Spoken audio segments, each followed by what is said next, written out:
There's a saying in the markets, he who lives by crystal ball is destined to eat ground glass. Okay.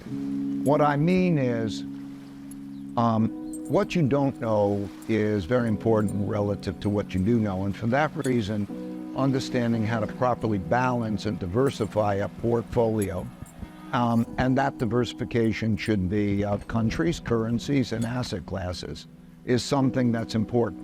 For most investors, to make tactical decisions is not going to be the best thing they can do. They'll do that badly.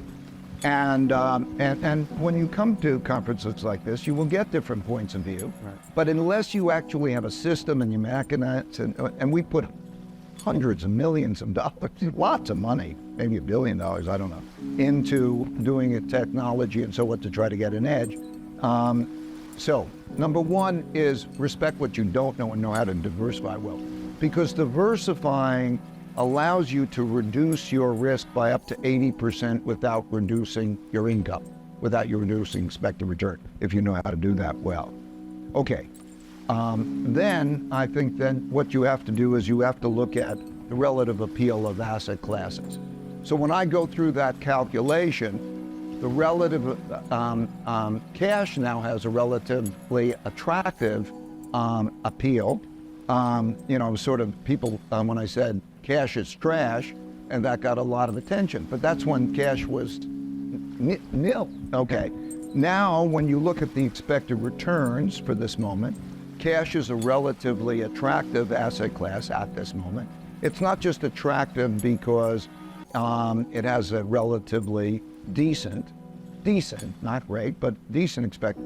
In other words, it has something like a 1.5% real return, okay, not bad, and not bad in comparison to the other things, and it doesn't have price risk. So it looks relatively attractive, but let me complete the answer before you, because I see you're pulling at the bit. But